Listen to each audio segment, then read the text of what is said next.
All right, we are getting started now for our weekly live show. This is for the week of February 23rd, 2020, last show of February. Welcome to our discussion on game design and industry topics. I am Josh Bycer. Joining me, my co-host is indie game developer Sharky. How are you doing? I'm doing good.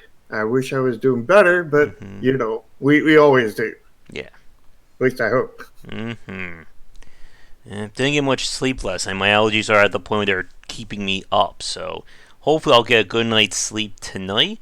But if I do fall asleep during the cast, you can just rant for like an hour on game design, right? Yeah. I got a rant prepared. I'm going to rant about the indie genre. All right, good. That should put me asleep too. Keep you asleep. Yep. But we got some very interesting topics and, of course, news to discuss as always. And I also need to get more of my allergy shots. Yep. If the allergies don't stop me, the get good nightmares will. But I guess games that I've been playing, I've been really enjoying World of Horror, which my gut is telling me this is going to be a really great game when it's released. Kind of the same thing I had with Slay the Spire and Dead Cells before it. I guess for you, Shark, what have you been playing? Now, lately I've been going back to one of my old tried and trues, Oxygen Not Included. But, there's been some games that I've been wanting to play. Well, we played a little bit of J Ships and Beats the other day on stream. I definitely want to go back to that. I've been playing a little bit of Legend of Heroes, going back to it, trying to 100% the first game so I can go to the next.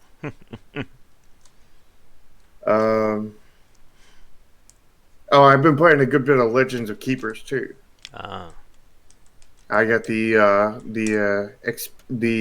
supporters pack for like $5 a few days ago.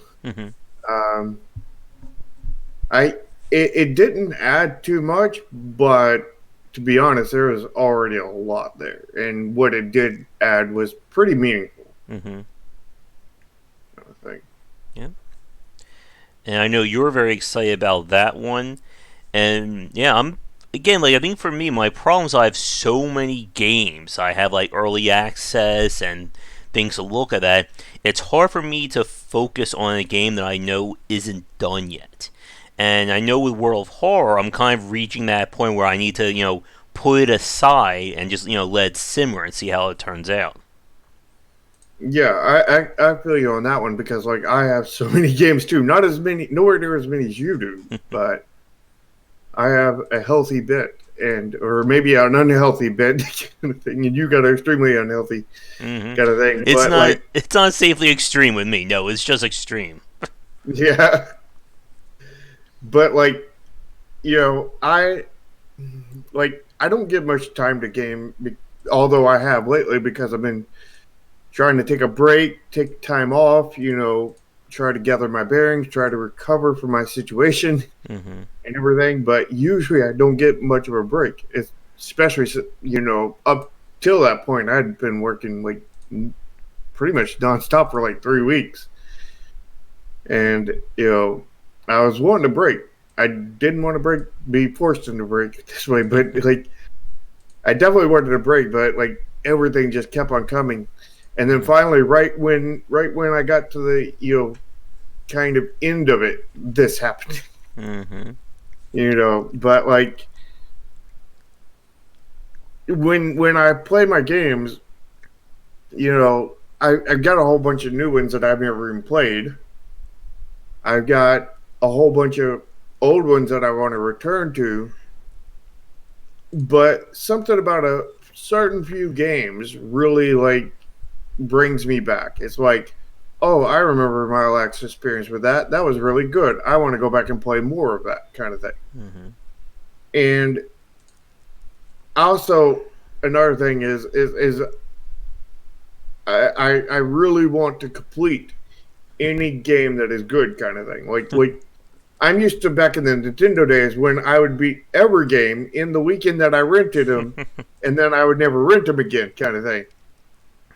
And like I'm trying to, get games off of my list by beating them. And of course, I buy them, far faster than I can beat them, sadly. And of course, games like 7 Days to Die and Oxygen Not Included don't actually have an ending. They are still technically in early access, but they're very, very solid as they are. And they're just so enjoyable for me to play. And, in the end, reason why I play games is, to enjoy myself. And those have like keep it, I put so many hours into them and I'm still very much enjoying them.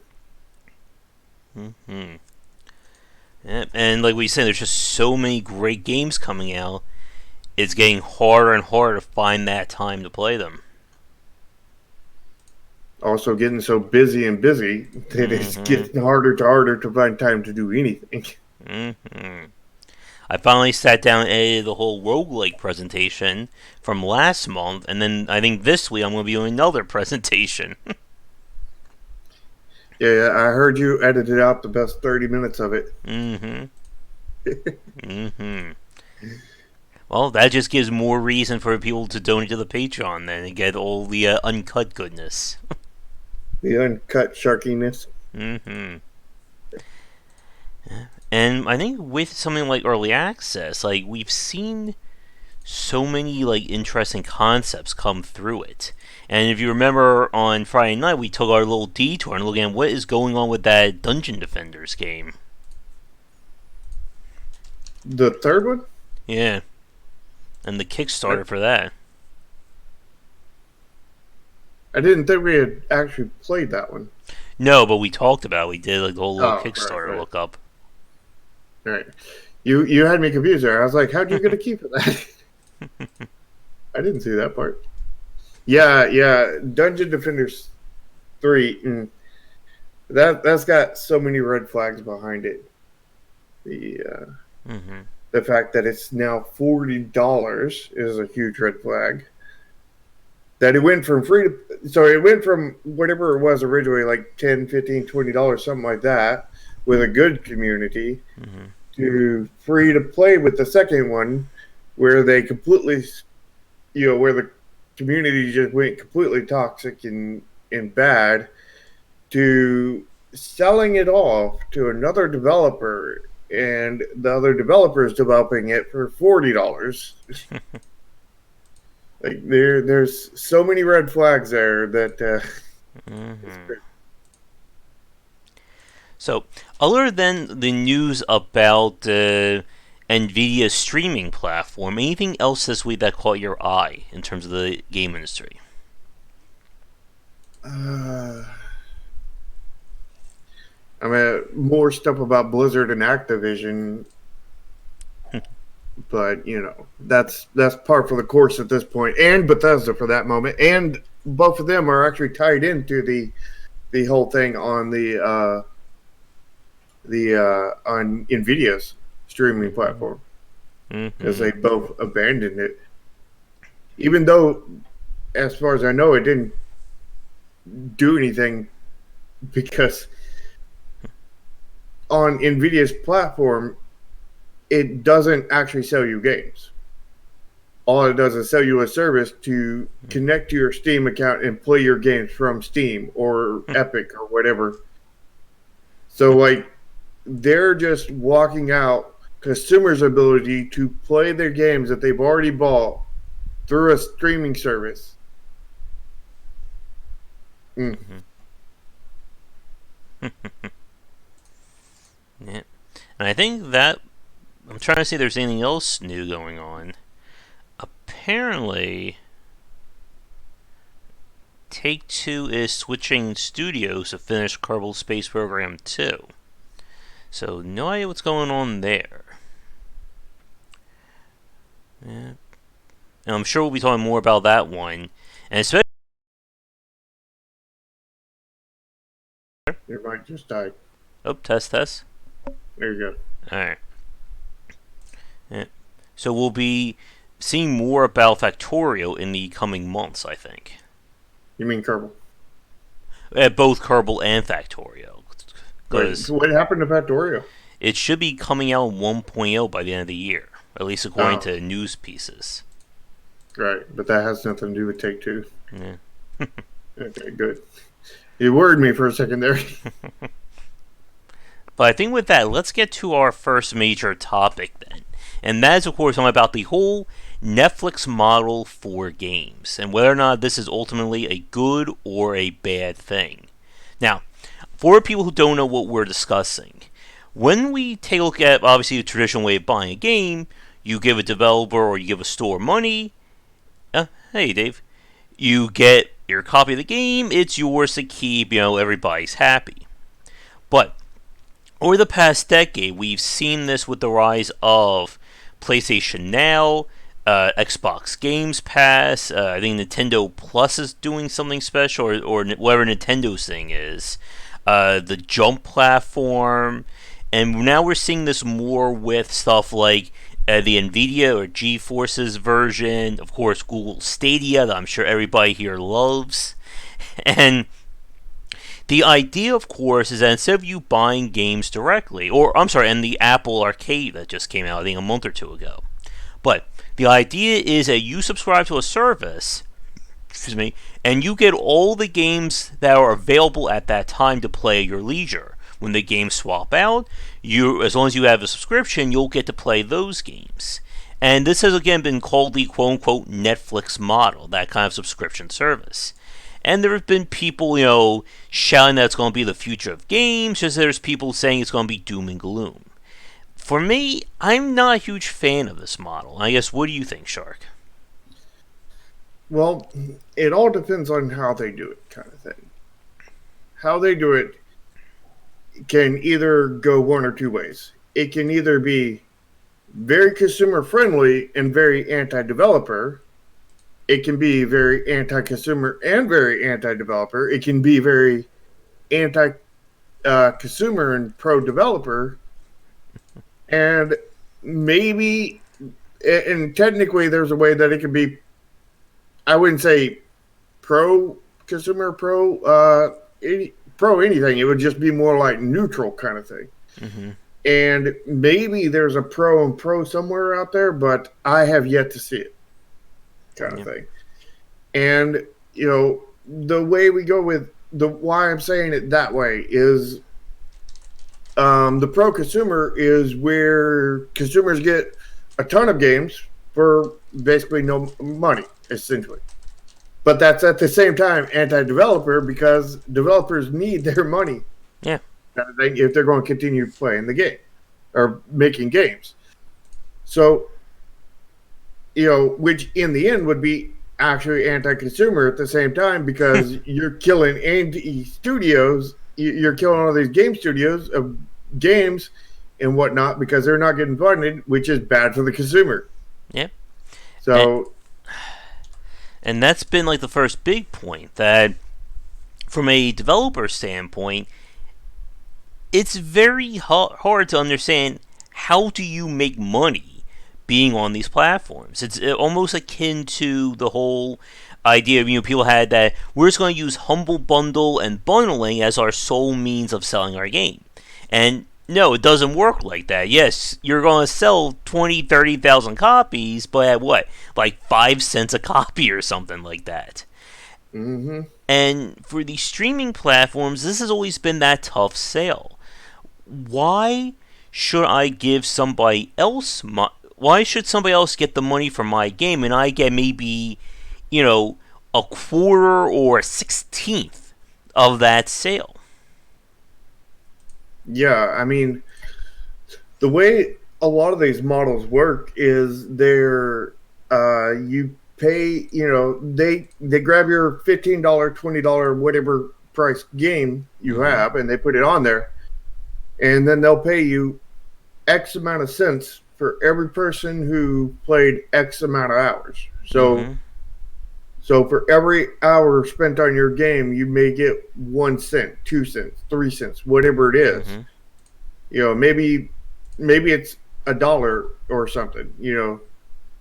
At which point, somebody would have to. Everybody that you would normally sell a copy to would have to spend 15 hours in that game in order for you to break even from just selling your game normally, kind of thing. And that is assuming that they have the same percentage as like Steam, 30%. Mm-hmm. If they have a higher percentage, there we go, make it worse. Mm-hmm. And the thing is there is so many great games out there. We were just talking about this, and we don't have time to play them all, which means that every game is pretty much going to get stiffed on their time. Yeah. So because we don't have enough time for the amount of great games out there. So in a model like that, where it's just like that, there's no really good way about it. That's just murder for game developers, which then destroys the studios, which is then anti-consumer for the consumers because now they don't get the great games. Yep. And it's pro-consumer at first, but it goes swiftly into anti-consumer after it kills the good studios. It reminds you of when people send me like those jobs for like writing for these little websites that are like, write a post and you'll get paid per 100 views of that page. Okay, so how do I make any money that way? And it's like, maybe it's like $2 per 100 views. Okay, yeah, I'm gonna spend several weeks writing an article, and maybe I'll make like $4 on that site. And the issue, of course, is that there are games that are going to do really, really well on this. Again, there's always going to be in any one of these services the games that rise to the top of the pile, and they're going to do reasonably well. But the problem, specifically ones with addictive mechanics that bring you in. So, like the free-to-play games that really abuse you mentally would be like the number one ones making money on that kind of thing. Of course. And Thorn, I think, beat you to that, where it would incentivize people to make giant, grindy games. Because what about a single-player game that has, 8 to 10 hours of content?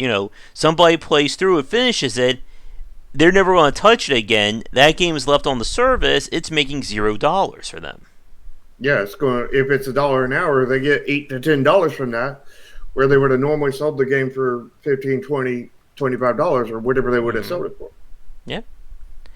And again, like it always seems, and I think you've said this several times already, it's short-term gain for long-term destruction. Mm-hmm. Now Nvidia's model is a lot better. Nvidia's model is the best model I've seen, to where they're not actually selling games. The games have nothing to do with the service. The service is just, we'll connect to your Steam library and we'll stream those games to you kind of thing. Not any kind of platform. It is just, we'll take a game, process it through our hardware and send it to you. It's your game you bought on whatever platform. So is it?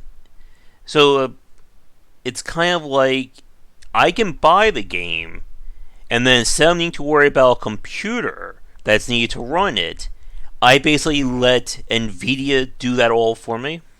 Yeah. Okay. And you just got to pay Nvidia for the streaming service. And obviously, like internet as well. Whoever your ISP. Yeah. It's not cheap or anything. I'm pretty sure. I think it's something like it's not like ridiculous either. I think it's something like, I don't know the actual price, but if I remember right, I swore I remember hearing something about $5 an hour or something like that. Mm-hmm. Which, I mean, you put a good 8-hour gaming session in every day, and you're going to end up with a huge bill, kind of thing. Mm-hmm. But it's not super bad, and you would be better off buying a PC that could actually run it, because if you let's see what that calculates out to real quick. While you're doing that, it again sounds like the old argument about the Steam box.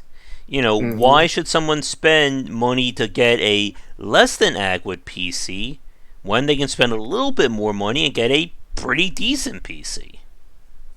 Yeah, if you spent 8 hours a day playing games every day for 7 days, that's $280. That is a a decent graphics card, not a great graphics card, but a decent, kind of thing. That's a low, one of the lower tier brand new ones, and you could pretty much play all the games on that. Mm-hmm.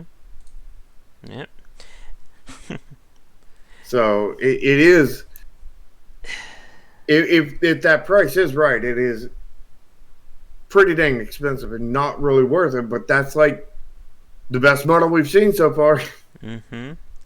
And the other problem, of course, is that it once again favors that cult of, notoriety, that cool personality, that you think some tiny little indie game is going to do well on Google Stadia. No. No. Why? Again, this is that other issue that it's the same thing that we see with Steam. That when you lump AAA and first time indies together, do you think people are going to care about the first time indies, or they're going to care that they see something like Assassin's Creed Odyssey or Battlefield or anything like that for like $5 to $10? You're not going to care anything for the indies, Mm-hmm. especially with who this is targeting, because this is targeting basically people who play consoles, people who do not have a PC. I mean, people who already have a PC, already can play their games already.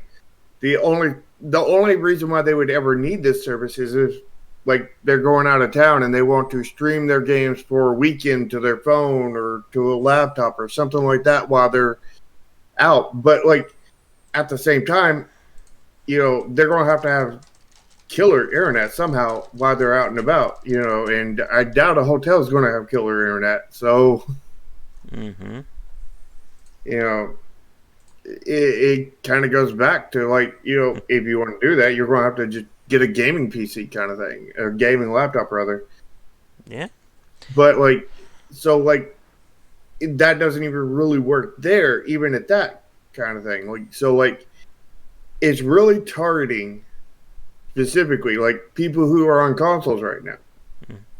And you have a ton of money and don't understand how computers work. Yeah. People who pay $60 a game. Oof. What kind of crazy world is that, right? Yeah, exactly. Damn. What kind of weirdos do that these days? As I look here at let's get the official count here, 1,984 games on my Steam library. What do I do when I hit 2,000, Shark? Like, what happens? Y2 game. Does Steam become sentient and take over? No, your Steam crashes and you lose all your games. Oh, no. Just imagine if you had paid $60 for each one of those. Oh, God. That'd be almost $120,000. Mm-hmm. And I just spent $20 to get 30 games between like 2 or 3 different Fanatical bundles this past week. Yeah.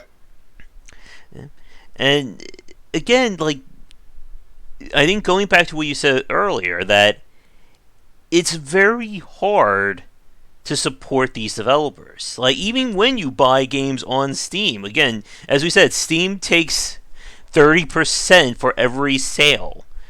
And of course, Epic, I think, of course, goes down, I think, to $10 or 10%, or I think it's 11 or 12. something like that. Yeah. Yeah. And the only ones who give you 100% is itch.io. But again, how many people know what itch.io even is? Yeah. And itch.io doesn't give you 100%. They let you choose your Yep. percentage. So you can choose 0% or you can choose 100% and give them all the money. Yep. And this is, again, the issue ultimately with this kind of discussion. We've talked about this again, that at the end of the day, somebody is going to get screwed. Whether it's the consumer or the developer, but somebody is going to get the raw end of the deal. And the problem is, who wants to take that burden on? Yeah. the only way that I could really see this maybe becoming feasible in the future is if platforms themselves provided streaming kind of thing, like Mm-hmm. Steam provided streaming kind of thing, Mm-hmm. and was cheap by the hour kind of thing, and you could just run it on your PC or you could run it off of Steam's servers kind of thing, because Steam has massive amounts of servers kind of thing, and it would be an extra selling point for Steam as well kind of thing, but you wouldn't really need it unless your PC was super low spec, Mm-hmm. you know, or like you were out and about kind of thing, which still makes it fairly useless at that point. But like that seems to be the best way at this point, and the best Mm-hmm. way is fairly useless. So I mean, like maybe this is the future of gaming, but like through every aspect I can see, this is not the future of gaming. This is the end of gaming if this is what it all goes to, kind of thing. Because Mm-hmm. nobody's going to be able to make money. Yeah. Nobody can make money except for triple A's who can Or make money doing anything. They can they can abuse you for $5 million out of loot boxes and stuff, and get away with it. or the indie darlings who've already, have succeeded. I don't know if they'll even succeed Mm-hmm. in that kind of market. Mm-hmm. Yeah. And again, it's not an easy discussion because there are some good, again, like at the basic, on paper level, it's a pretty good idea. Allow somebody who doesn't have an expensive gaming rig or spends hundreds of dollars on consoles to be able to play whatever games they want. But the Hmm. problem is that, again, it's kind of like, I think it's like, as a very weird analog, it's like this whole discussion we're seeing around, Uber and Lyft versus the taxi unions and stuff like that. That it sounds really great, but every time we discuss it, all we hear is like Uber is losing hundreds of thousands of dollars each year, and it's that question of can something like this be sustainable and at the same time still allow everyone to earn a living. I, I I think everybody's just they want all the big players, Google, with their Stadia, Nvidia, and all these other people are seeing how much money hand over fist like Netflix made when it first came out. Mm-hmm. They're not seeing how much they're hurting right now because of all the other streaming platforms that are coming out, Oh yes, yeah. and Netflix may not be around for very much longer, kind of thing. Like I haven't ever really been into Netflix or anything, but like Mm-hmm. with Disney and everything else, like this is we've There's seen a severe rise of piracy, kind of mm-hmm. thing, because the whole reason why everybody was into Netflix was because hey, this is where I can go get all my It's everything I the want to only see game in legally. town. Yeah, is where I can go get all my stuff legally and just be fine. Where now you're going to have to go to 20 different places, Mm-hmm. or you could just go to one and pirate it Yeah. all. So let's see. There's Disney Plus. HBO has a streaming service. NBC, CBS. I think Fox has one. Um, who else is out there? Does Cartoon Network have streaming? Or I'm sure they're probably thinking about something like that. I know there's Boomerang. I don't know. Yeah, and again, it's But that problem of it works when as long as there's only one exactly. It's or why two. again Steam succeeded so well that they were doing it before anybody else did, and they cemented a fan base and an audience that is not going away. The we can even draw again analogs of Fortnite. Fortnite was the first battle royale to do it all, right. It did everything great. So everybody is now chasing them. And it's the same problem here that I'm sure developers, like we've said before, nobody likes to give Steam 30% of their revenue per copy. Nope. But the problem is, what's option B? Not sell your game. Pretty Exactly. much. And again, like I spoke with, free to play, very easy to get into. And again, it was the most professional looking Battle Royale game at that time. It had a good aesthetic to it. Yep. Like when I spoke with Jeff Vogue from Spireweb Software, he said like up front, like I've been selling my game on my own for over 20 plus years at this point. I'm using Steam 100% because yeah, there a lot of people say, oh, they just take 30% and have your game on a storefront. For some developers, having that storefront is huge. And like we're saying, nobody is really offering a viable model. Yeah. And Steam has lots and lots of issues. Oh yeah, Lots and lots of issues. Kind of thing. they're the best of the worst, essentially. Yeah. Yeah. And like And but like right now, like everybody's chasing, all these big corporations are chasing the Netflix model for games and everything.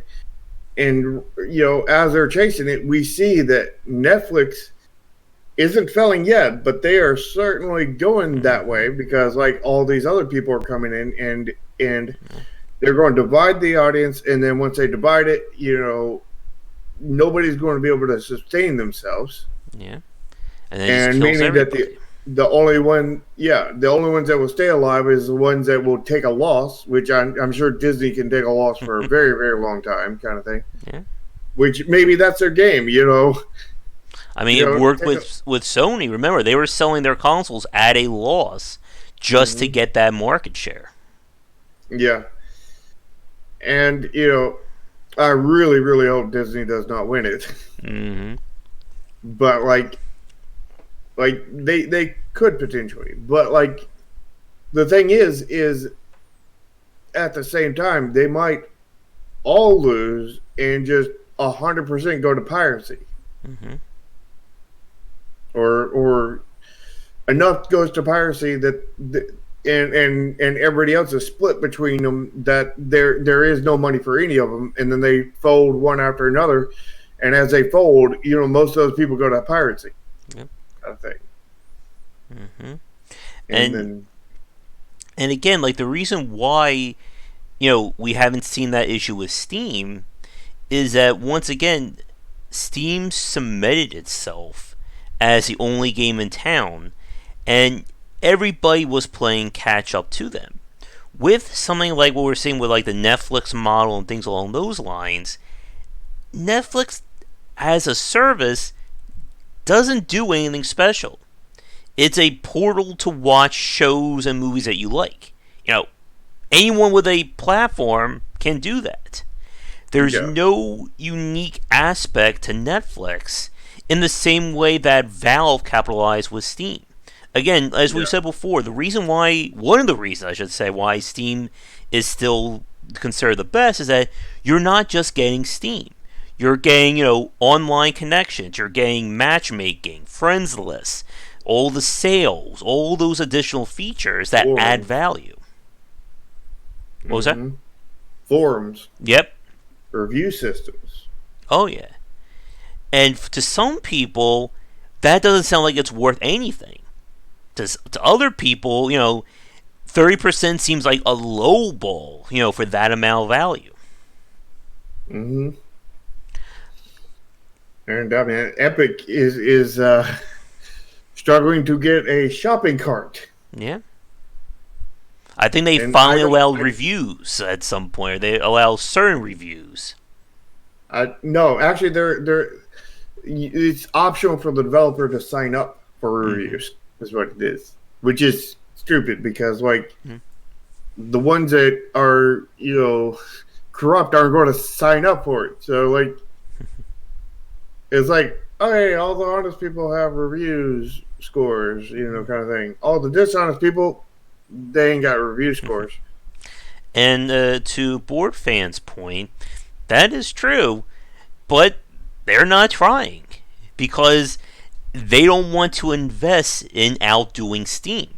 It's the same thing we saw with the MMO rush. That surely somebody could have been World of Warcraft, but instead they all tried to copy World of Warcraft, and we saw what happened there. Yeah. If I have my way, I will try to beat Steam. Alright. And I know But developer of that the dinosaur game as well. He's trying to do it with his own platform. well, he's not trying to beat Steam though. Okay. But I may be working with that person if I do get to that point. Yeah. And I think let me check our time. I think we'll do our weird games. I think we're kind of starting to go around in circles here. That there's just doesn't seem to be like again like to this audience, you and I, to the people watching us live recorded, this seems like a colossal waste of time. Why should I give somebody else money when I can buy a game and own it for as long as I want? But Yeah. to the people who aren't educated about this, they're going to jump on this as, oh my god, I don't have to worry about all that, the quote unquote gamer stuff to be able to play these games. But is that really a market that developers should be going for? I mean, I think if you're going for that market, you should go for that market on the console because you can actually make money there Mm-hmm. versus the streaming service. There seems to be no way for developers to make money on streaming service. There's plenty of money to be made for the streaming services, but there's no money to be made for developers kind of thing. Yeah. And here's my final point, and then I'll toss over to you, and then we'll move on. We were talking about this, I think, 2 weeks ago when we were playing Orcs Must Die 2. That they have confirmed that Orcs Must Die 3 is going to be a Google Stadia exclusive. For the main reason being that they're the ones who are funding that project. And Mm-hmm. I am just really unsure how that game is going to turn out. Because, again, if it does well, is that going to be because it did well because it's a great game?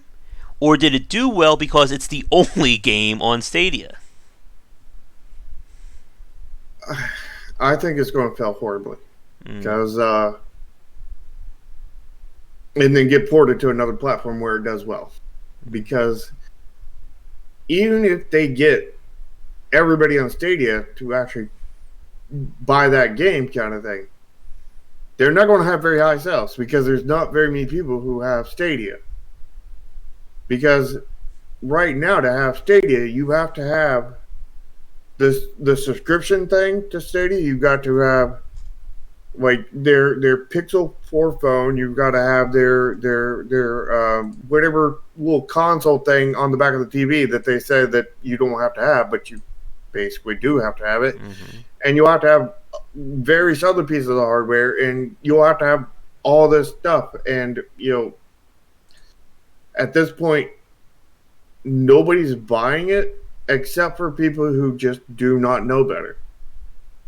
And I don't, and I think there, with all the news articles and everything out there, I think there's a lot of people who know better kind of thing about them purchasing it and everything. So like, I think that the game, unless they have more than broken even from Stadia's deal with them to be exclusive, then I think they're going to lose a lot of money.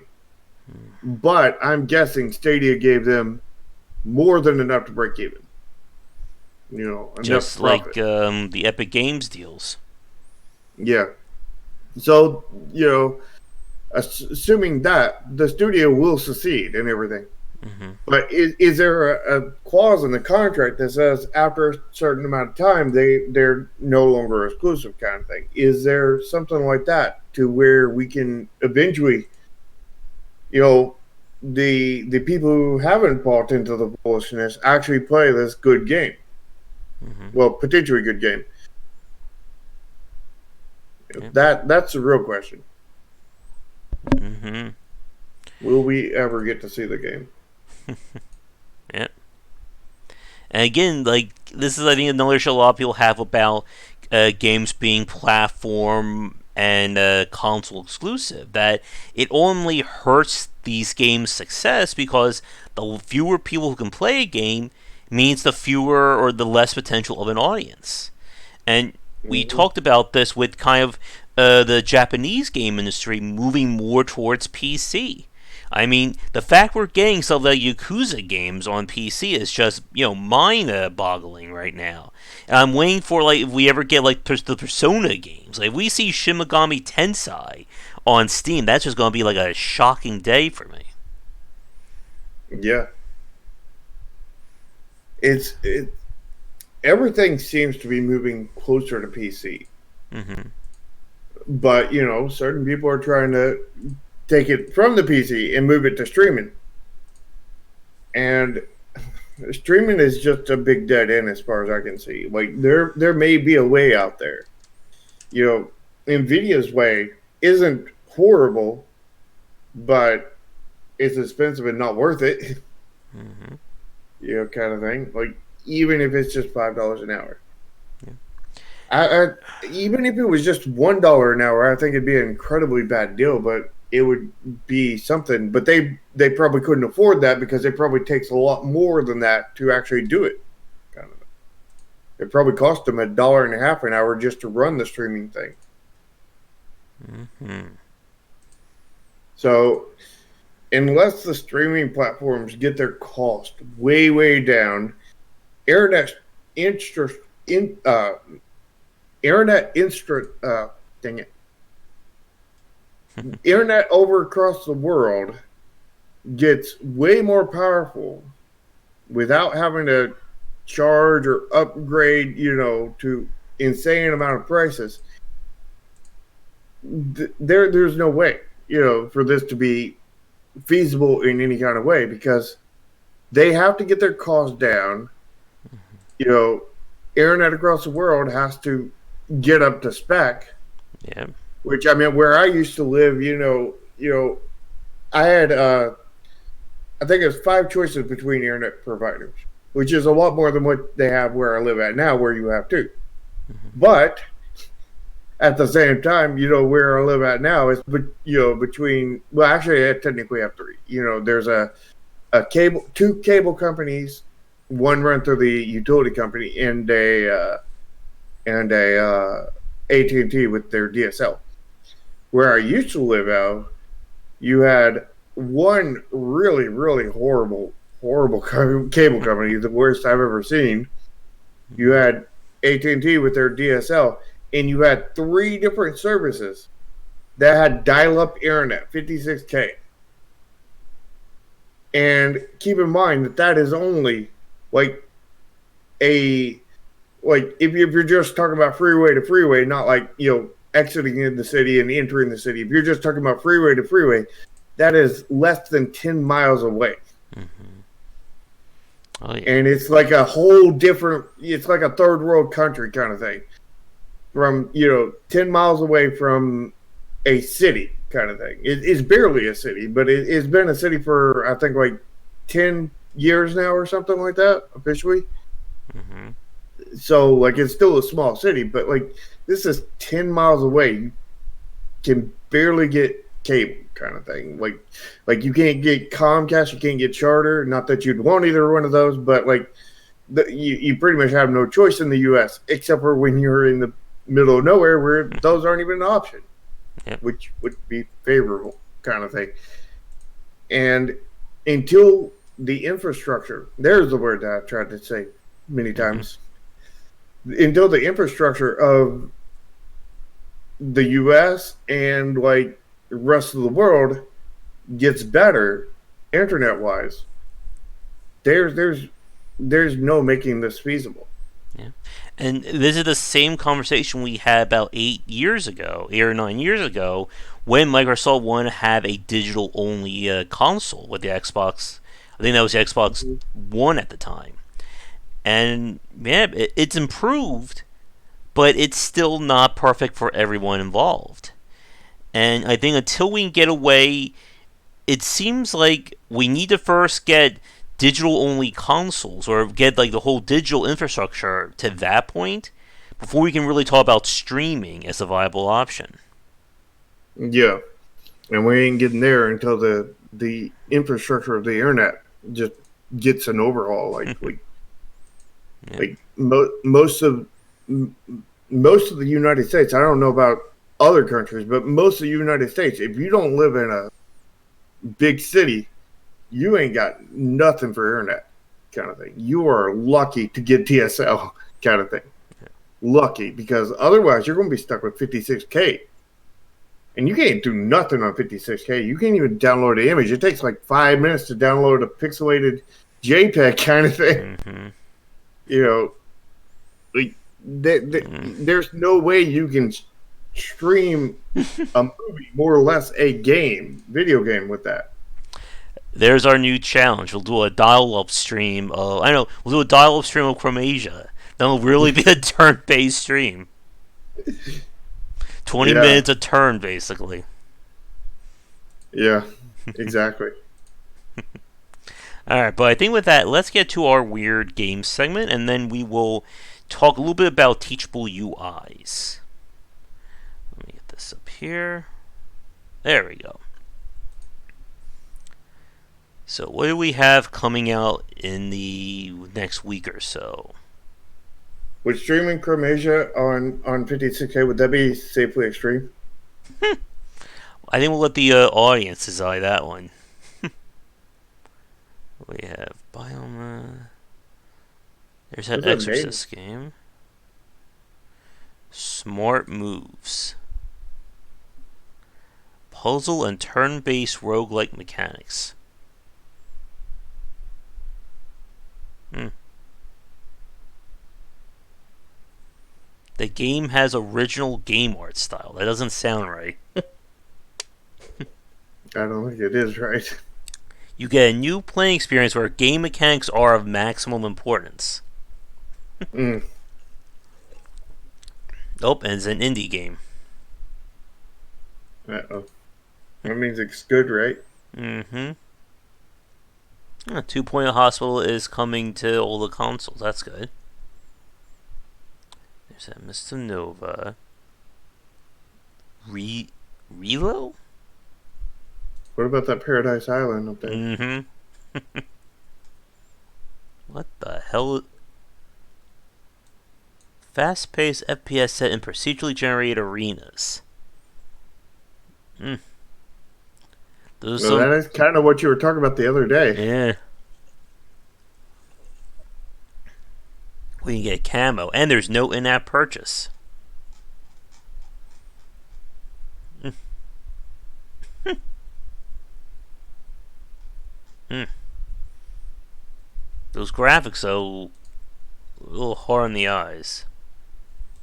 A little bit. Let's see, what's this? Hmm. Art doesn't look too bad. So it's an adventure game. Cosmic horror. That run animation was a little awkward. Hmm. Maybe it's meant to be awkward. Mm-hmm. But the aesthetic is very clean.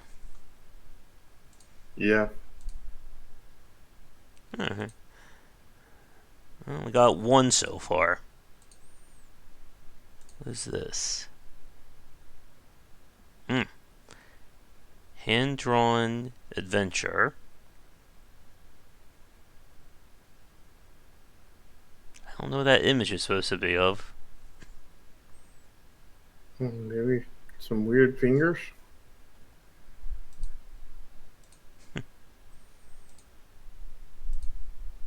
This like would hurt your eyes after a while.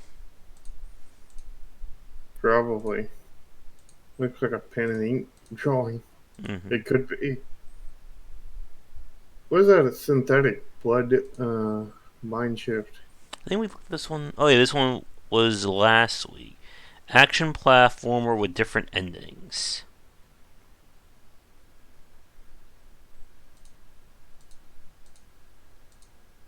Hmm. Huh. Aesthetically stuff to be like part of the aesthetics is good, like but like Mm-hmm. the rest of it is not. Yeah. Let's see. Beautiful desolation considered safely extreme? Probably. Catlandia. There's two for you or three. Is that two or three for you? And we're up to three. Streamer daily. What the hell is this? Oh, good. Pretend to be a live streamer. Oh. Can we do that right now? Live?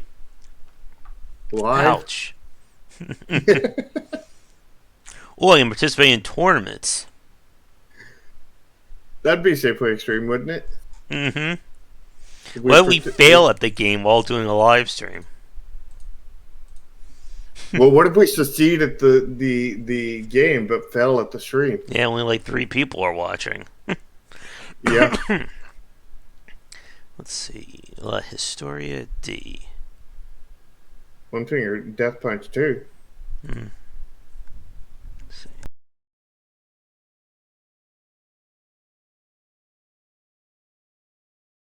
Came out right. Must be going to the consoles. Hmm. What the hell? Is this a RPG Maker game? No. It doesn't look like it. Oh god, I can track my exercising.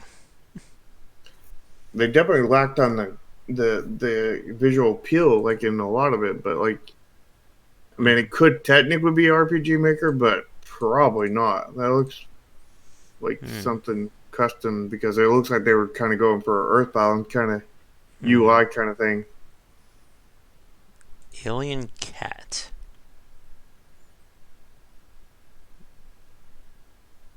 What? Didn't you play this one? No, I played one with a dog.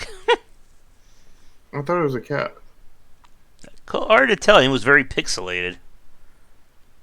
Flat Earths, Iris and the Giant. Oh. That has a very striking aesthetic, but is it just kind of like hard to like process what's happening? Yeah, it's striking me in a bad way. And a fusion of collectible card game with RPG and roguelike elements. Again, I think we're going. Oh man, I think we're going to be seeing the rise of the Slay the Spire like in the coming months. Yep.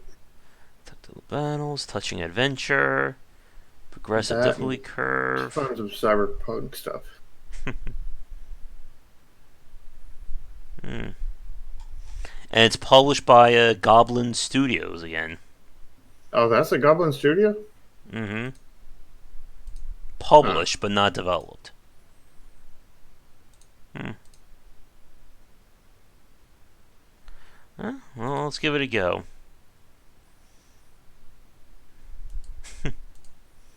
You're in Goblin Studio and they maybe changed my mind a little bit. I was like, might be a good Barbarians game. Tavern of Amir. Wait a minute.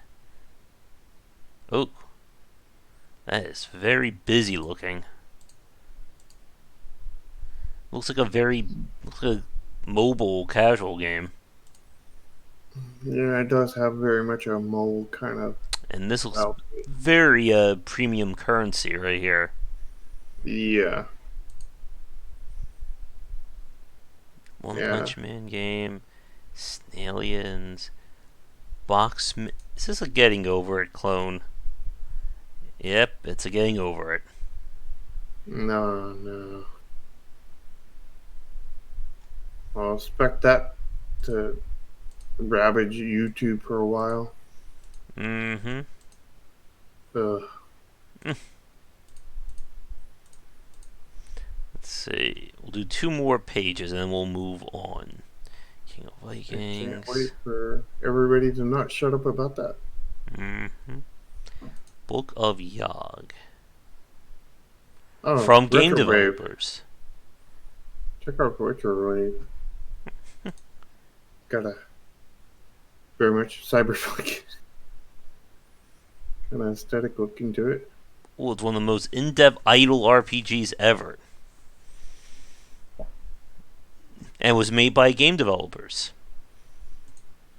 Oh, snap. Mm. So, in-depth idle, means that there's more than just idle. Maybe clicking. Oh, The no, idle no less than 10 cars. Alright, it's 80s and synth.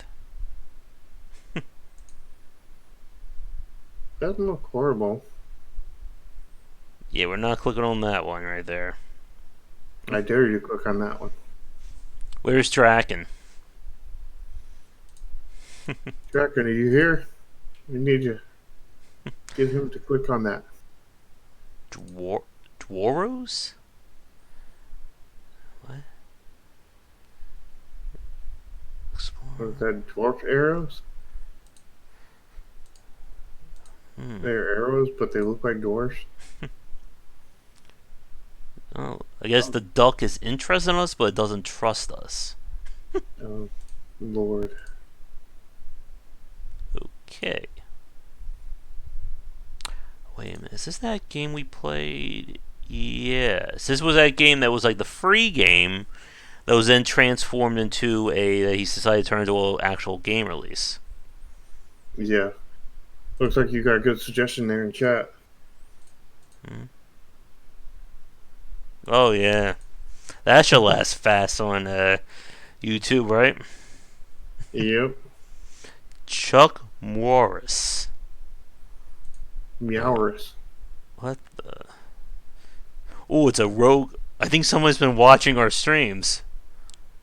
It's a roguelike, whatever this genre is.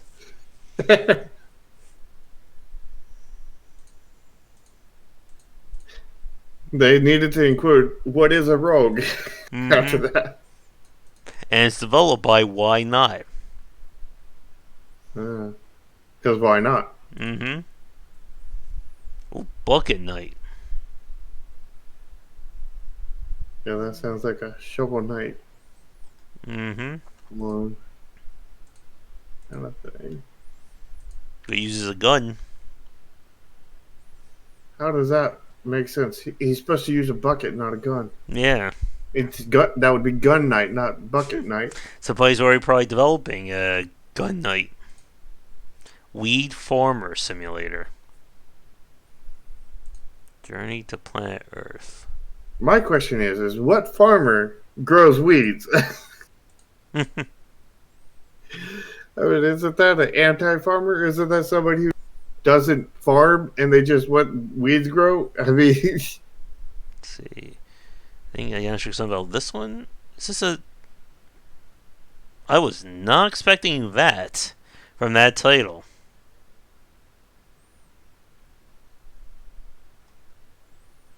this is a very bad reference, but you know what that game reminds me of? What? That first one, that first screenshot. It reminds me of the Zelda on the 3DI. Hmm. Hmm. Something about it just reminds me so much of the characters remind me so much of that for some reason. How do you even pronounce that name? El Elson? It's not Jane Cassandra. Elson, probably. Floria? I think they went to my school of naming characters, type a bunch of letters in. If it sounds like a name, it's good enough. Gloria. I don't know. My gut is telling me that the animation, the movement's gonna be very stilted. I don't know why. Yeah, I can you see there. I can see it already with the three arrows. Hmm.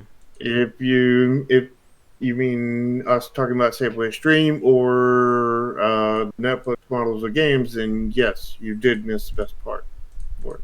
Hmm. Well, We'll be going to Teachable UIs here in a few minutes. I'll put one in. Maybe it'll be a surprise. Let's see. It'll What be a the? surprise either way. Mm-hmm. Just the question is a good surprise or a bad one. Mm-hmm. Story of a Chinese restaurant. Story. Wait, life is beautiful. Grave Tower. What? It's great. There's like very little mention what this game is. Rogue Light tactical RPG.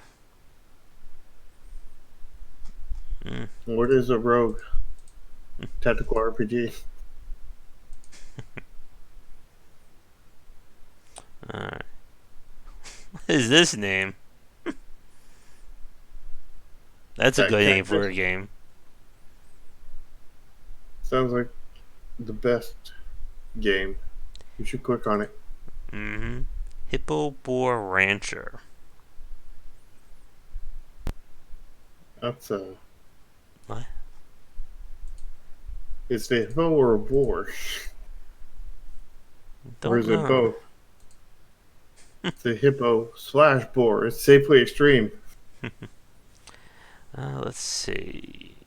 The last guy's a 3D puzzle with 2D platforming. So is it like 2.5D? Hmm. Looks interesting. Alright. Could be interesting.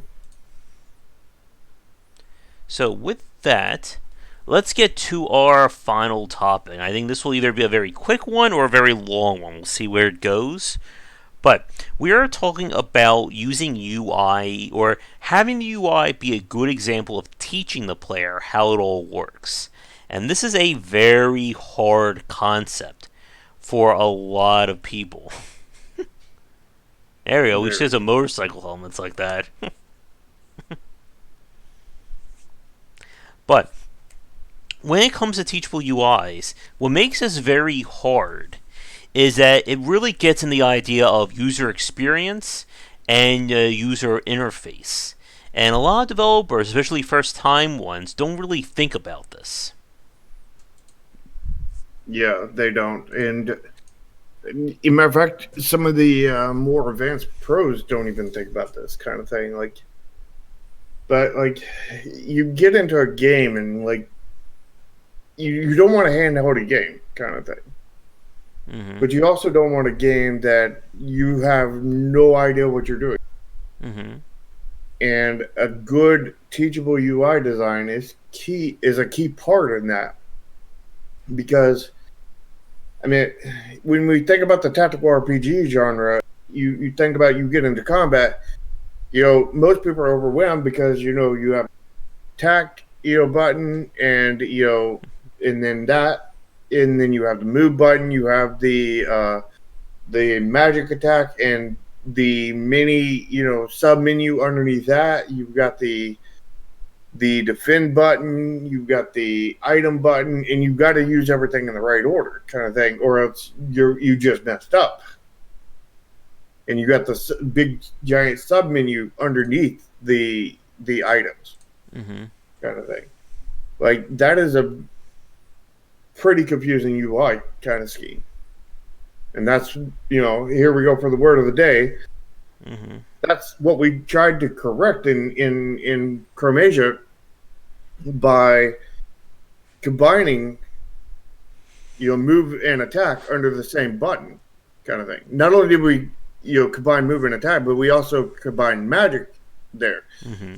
and the sub menu. So like when you click just attack, it would automatically trigger the move and it would give you the selection between the regular attack and the specials kind of thing. It would give you all of them, all with just one button press kind of thing. Where if you click defend, it combined both defend and move. So again, it combined two functions into one button because you wouldn't ever need one without the other. So why would you make two separate buttons for it? Mm-hmm. You know, Yeah. just any way you can simplify the UI and create less elements, UI elements on the screen or in the menus or whatever. Anytime you can do that and it's intuitive, that is good UI design. Yeah. And as we said before, the UI is not where you want your game to be complicated. And we see a lot of developers struggle with this by making it just very hard to follow, lots of little buttons, or just kind of using their first UI and saying, oh, we're done, let's move on to something else. Yeah. And the thing about the UI, you also don't want it cluttered on the screen. Some games have, gone with what's called diegetic UIs, which had where you like look at your watch or whatever, and you can see your stats and everything. And I think that's fine for some stats that you're not always needing to look at. But anything that the player needs to be constantly aware of, I think that's bad UI design. Like you need to be, if you need to be aware of what your HP is, you don't want to have to look at your watch or look at some other place to see that. Now then, if it's something less important kind of thing, but still important kind of thing, that might be fine kind of thing. You don't need everything right there. You can, look at things, And I think dynamic UI design is a really big point here about showing information that's relevant to what the player is currently looking at. You don't want somebody to be hunting around for information, and this is something that we see from a lot of old school or kind of the more niche 4X and grand strategy games, where it's not just you clicking on something, you need to look like 3 to 4 menus deep to find the information to then make a decision and then go back to the main screen. And for people who grew up with that, that seems second nature to them. But when the UI is kind of fighting the player, it just kills their way of trying to learn it. Yeah, absolutely. So it needs to be easily readable. It needs to be the other part is it needs to be UI is so much a part of your aesthetics kind of. Some people, through the diegetic UI, their goal is to hide all the UI kind of thing. And make the game look really clean that way. But if you're sacrificing usability for that cleanness, you're just shooting your game in the foot. So you need to balance.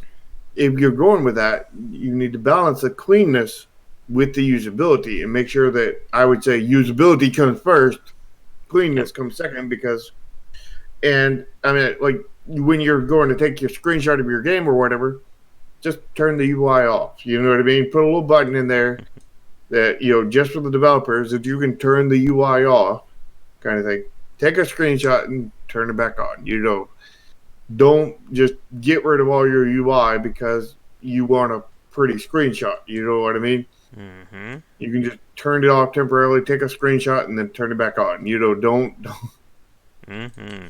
Don't mess up your game in order to get a screenshot. Yeah. That game we played on stream, Bonfire, that came out. I think we looked at that a few weeks ago, and we'll probably look at it for the Indie Spotlight next week. Like, that one has a very clean UI, and once again, it shows the information where it's relevant. If I put my, mouse on the character, it gives me what that spell is. If I put it on an ally, it gives me that information. If I put it on the enemy, it gives me that information. Basically, whatever I'm looking at, it's giving me the relevant information I need. Yeah. And the other part is the aesthetics. Like the UI plays so much into your aesthetics. Like I didn't even realize how much it plays into your aesthetics until I started working on a game that Yeah. most of the things are UI. Yeah. And again, this is another thing that we see from a lot of first-time developers, where it looks like the UI was copied and pasted from another game. Like just so it has like Windows folder images or window folder, like that kind of aesthetic to all the stat screens. If you remember that settlements game that we played on stream a few weeks ago, like Mm-hmm. when you click on that, it just does not look like it meshes with the world. And the problem, I think, for a lot of developers and hardcore fans is they're going to be like, so what? As long as I can get information, who the hell cares if it fits within that space or not? But it does care, or it does matter, because this is all presentation. And it's how you make your game look like, you as a developer actually gave a damn when you designed it. Yeah. And if we can go to a share screen right now. All right, let me know when it's up.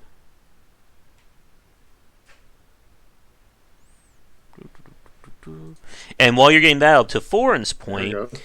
yeah, like when the art is like blocking, when you have like stuff that's actually blocking the main screen, like that is incredibly annoying. Like we saw that with some like I think like a few like real time strategy games. So they have like these very like artistic uh, info panes, and you see like logos and like arms and tentacles coming out of it, and it's blocking the main screen, or it's actually distracting you from playing the game. Now let me Yeah. see if I can get a sharks thing up here. Will this work? Okay.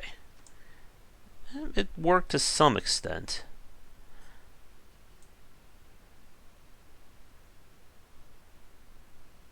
Let me see if I can adjust something on my side. I can zoom it in myself too. Here, Okay. I'll zoom out a little bit. Is that I think that's good. okay? Uh, Question is, can they see my mouse? Yes, they can. Okay, so let's look at this for a moment. So, anything right offhand? Do you see an issue? Well, I guess the thing is, what am I supposed to be focusing on as a player here? Yeah, I mean, it is all over the place. I don't know if this has actually or not, so it may not be designed for that. Mm-hmm. But the big thing is that UI is meant to be read, right? That's the Mm-hmm. entire purpose. You can read this August 5th really easily. You can read this 89 degrees, probably Mm-hmm. read this partially cloudy. But can you read whatever this is? Yeah. Or all the information in the Can bottom you read left that? hand corner, or in the Can you top left read corner. any of this? Can you No. read any of this? Can you read any of this?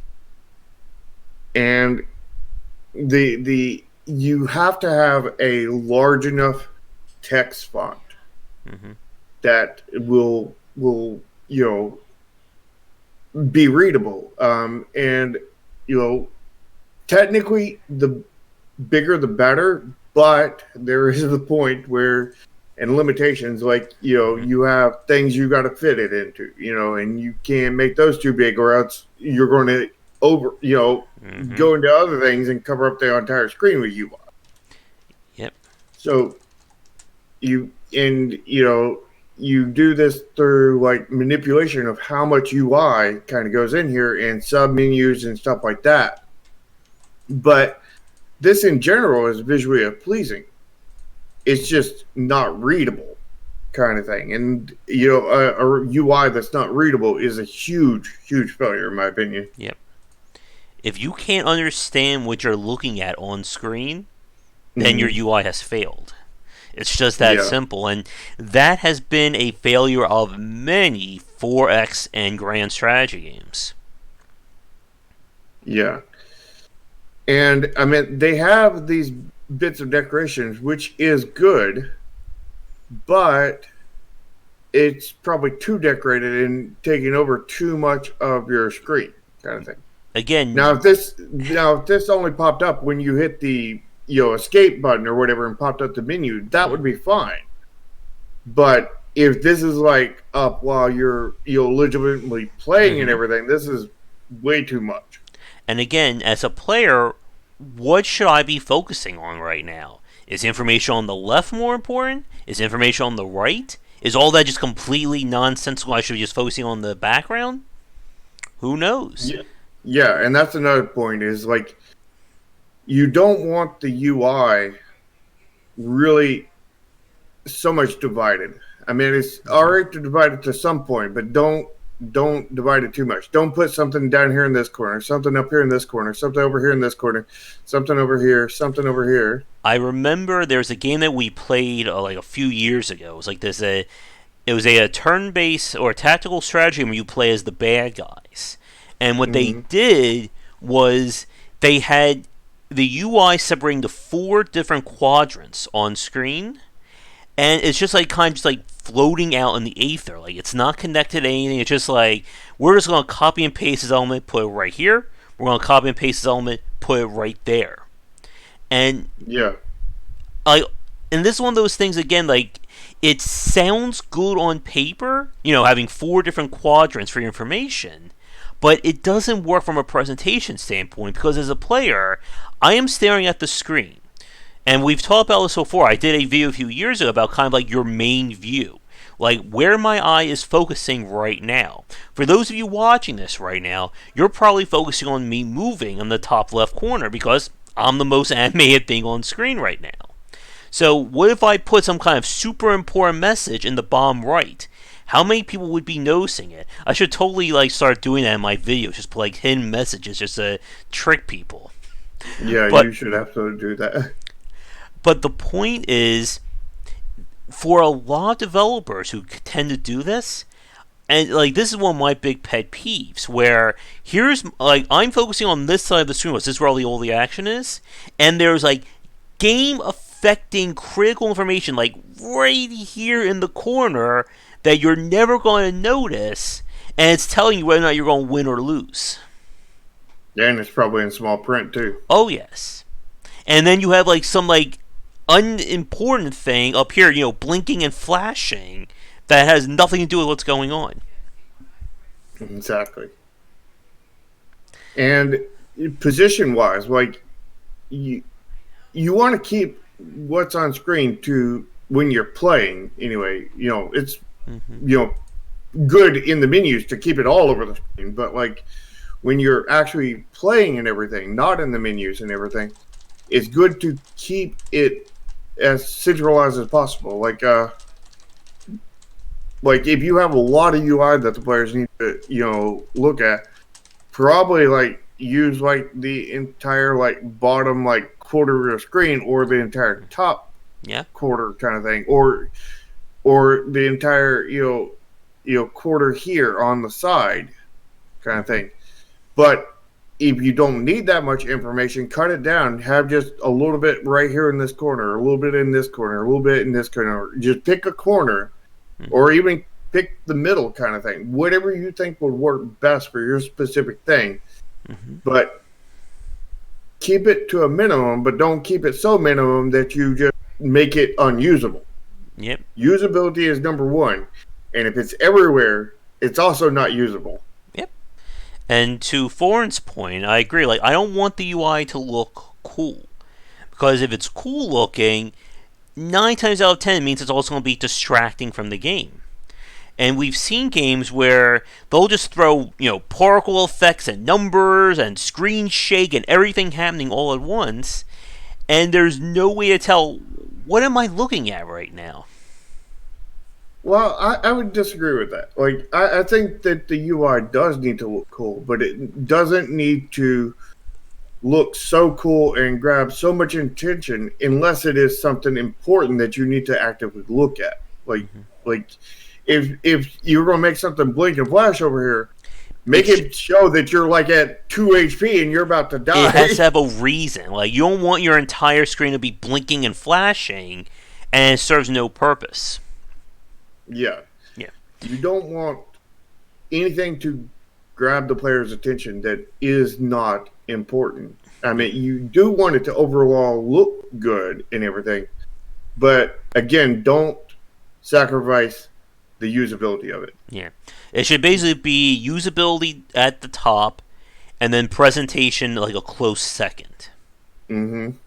And to Thorne's point, yeah, and that's where we're getting kind of the diegetic UI examples. Stuff like Dead Space, Ghostbusters. There's another And, example that I always keep forgetting of this. and you got to be careful with that because if you go too far with the diegetics, you can hurt the usability. Yeah. And again, like, most of the time, a diegetic UI only works for an action based game. Like, I couldn't even. Here's your game design challenge, Shark, and to everybody watching. Design me a diegetic UI for a grand strategy game. That There you go. You can sounds finish like a that good challenge. in an hour, right? That's not designing a game. That's just UI. Yeah. It won't You take don't an even hour. need lunch for that. Yeah. You can just skip it. So another example we got is over here. Let me see if I can get this size good for the stream. Mm-hmm. Oh, That looks good. Oh, going to have an issue with this one.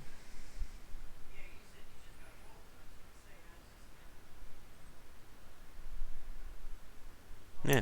So something like this, it's very well. One thing, it has style to it. You know, we have the neon color. We can see like the actual name like blinking like a neon sign. It's readable. I can see what's going on. My eye is basically there are three things on there that's kind of focusing my eyes on. We have the title on the right, the little blue character up there, and of course, you know, the text below her or him. I'm not sure what that is. Yeah. And that is a really good example of UI for Mm-hmm. like a start game. Mm-hmm. Like this is very well polished, very aesthetically pleasing.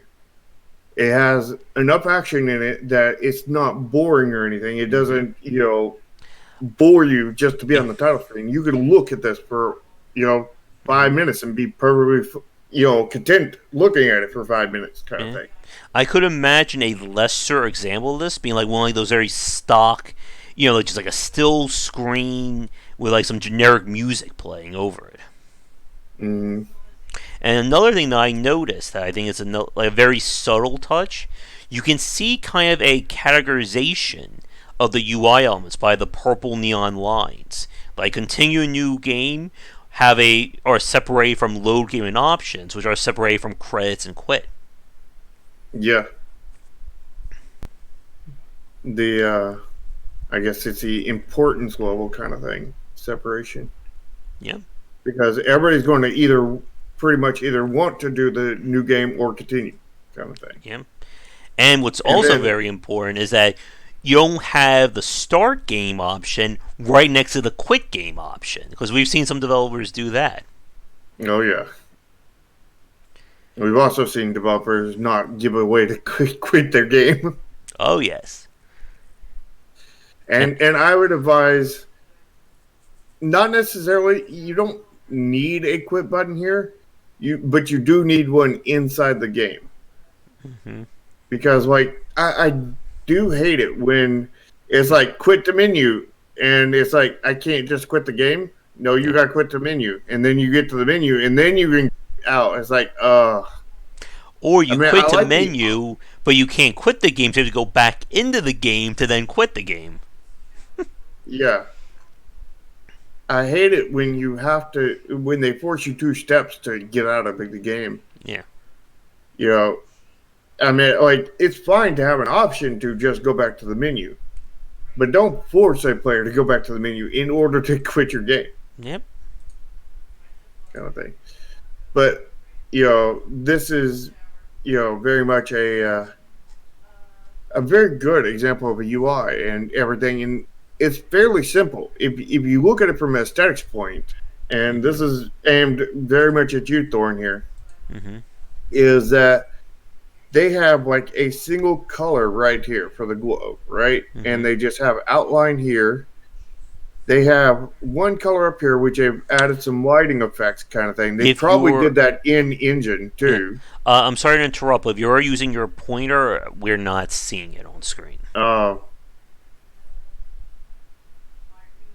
uh, well, it was working before. Yeah, that's weird. Anyway, the top of the building right there, where you see that glow and everything, That's my pointer. that's just a single color and everything. And then you see that this is for the building and everything, this is probably just a single color with lighting effects kind of thing placed onto it. Mhm. And then the new game plus and everything. This is like some pretty dang simple to do. I mean, then they have the transparent little walls at the top around Mhm. it, and then they have a little animated character, and then the text, for the title is just, a little animated, uh, Mhm. probably possibly particle system kind of thing. I Yep. don't know exactly what that is. Could be. I doubt it's a shader, but like it's Mhm. definitely some kind of programmed animation, most likely. The hardest part to this would be the actual little city below. Yeah, with all the But cars moving around. yeah, but those cars are just a couple of dots, Yeah. couple of pixels that are just zooming by. Could just even be just a particle system kind of thing. Yeah. And those buildings, once you do one of them, and mind you that those buildings are basically just two colors with with a little bit of gradient on them, I kind of think they're thing. all Once just the you, same model, but with like different windows on it. I think they're all, yeah, and they just move around the windows. Mhm. This is something ridiculously easier to achieve, kind of thing. Like it doesn't have to be some kind of masterpiece of art to look dang good, kind of thing. It just takes knowing where to put effect, Mhm. to elicit that visual appeal. I mean, like the hardest thing on here would be the character kind of thing, Mhm. and you're already going to have a character. And I would throw in that I am sure they didn't come up with this on their first go around. Like this wasn't, draft one for this title screen. They probably Oh no, went through iterations to get to this point. But as we've always said, I think this is another major thing that we always come back when we talk about game design and game development. The stuff that looks very simple can still take, it takes a lot of work to get something to look simple. yeah, and iteration is very much key in this kind of thing. Now let's look at something else here. Let me put that over there. So let's look at this here. Is that Yeah. looking right? So this is our, from our game. Mm-hmm. This is currently something I'm still working on, something I'm still iterating on. Very much a work in progress. But you can see this text. This is not as big as you want it to be. Mm-hmm. You want your text to be bigger than this, but we have limitations that really kind of handcuffed our hands, kind of thing.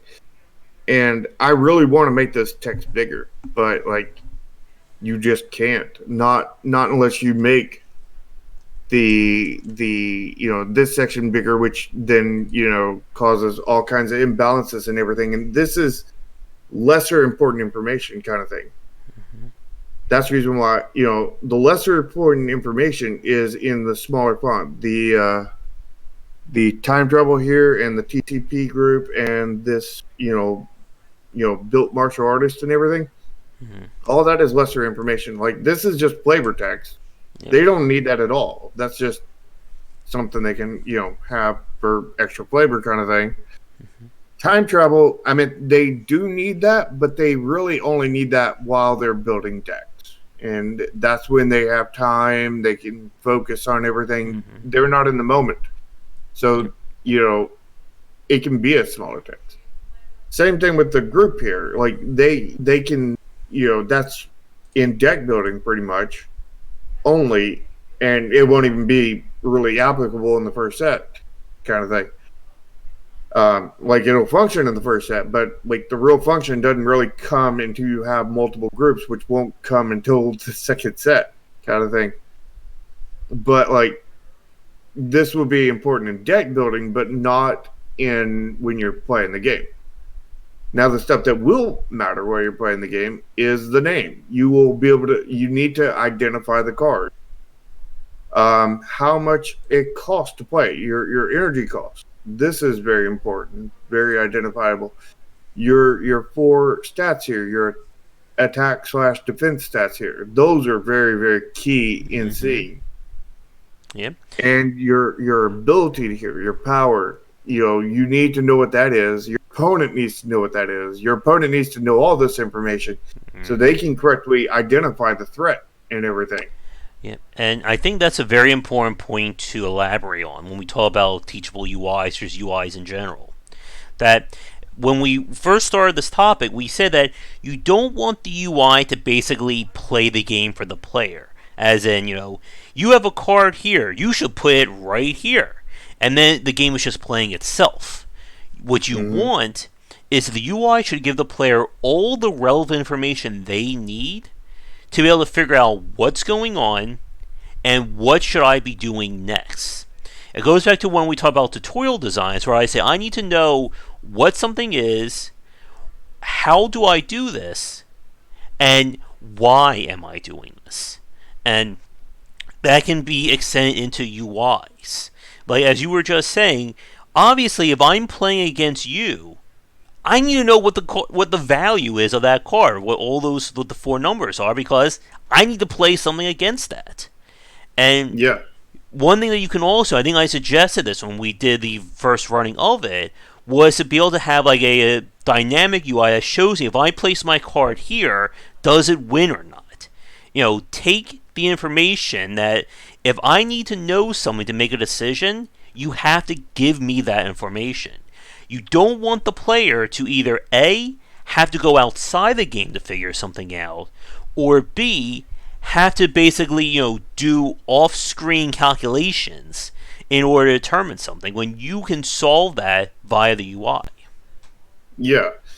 And we have a UI that will pop up when you're playing it, and will show if this stat will beat your opponent's Mm-hmm. stat, kind of thing.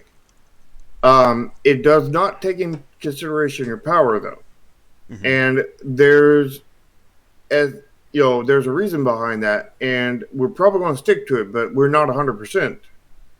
But there's a reason behind that because you don't want the game to play for itself. You don't want to be like, oh, my opponent has this power, they're going to win because they have this power, kind of thing. Even though my stat's going to win, they're going to actually win because they have a special power.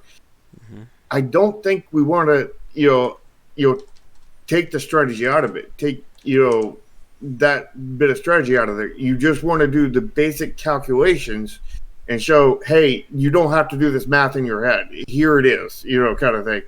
You don't Mm-hmm. want to. You don't want to also be like, oh, here's a strategy. Have You should place this card here, and you'll do a 10 card combo kind of thing. yeah. And for the UI and everything, the appearance, I think it's pretty good. Like we're still Mm-hmm. working on it, trying to make it better and everything. But like this is very, very simple. You look at this, and do you think that's pixel art? No. Well, it is pixel art. Mm-hmm. This is 100% pixel art. If we zoom in right here, Yep, you can start to see it a little bit. Yeah, I can see it now. you can see that it is Mm-hmm. just a line of pixels. Here, can we see my mouse? No, unfortunately. Well, up here, right above the floor, you can see that thin line of pixels right there coming Mm-hmm. down. And let me try to zoom in a little bit more on it. You can Yeah, see it's just you one can pixel right see the there. squares. Yeah. And, we have just this transparent blue coming through, making these circuits and everything. And then we have the hard blue on the top with it for the symbols, and then we have the mono symbol here. Yeah. And And again, like for people looking at this right now for the first time, they're probably assuming, oh, you figured this out within a day. It was that simple to do. But uh, no, it took you months. I was there. You showed me, the prototypes and the voting and all the different things you did to get to this point. oh yeah, like okay. So originally, the game looked like this, Mm-hmm. very very meme worthy and everything. And you see those cards down there. Um, but like if we, the first thing I did was uh because let's see here. This right here is actually the UI right there. That is what's in the meme worthy version of the game. You can see it right there. Mm-hmm. And you can see that this right here was a card front right there. And it was just colored in engine kind of thing. And I just started with that, took what we had and started editing it. And this is not like the first version or anything, but this is not too far in Mm-hmm. right here. And I just took it, enlarged it to the size that we needed it. I added this little flare out because I knew that we were going to need a flare out for our energy cost kind of thing. I added there was already an outline. I just changed the outline to blue and made the card itself transparent, Mm-hmm. which it pretty much already was. It was actually it's technically white, but like it was pretty close to transparent.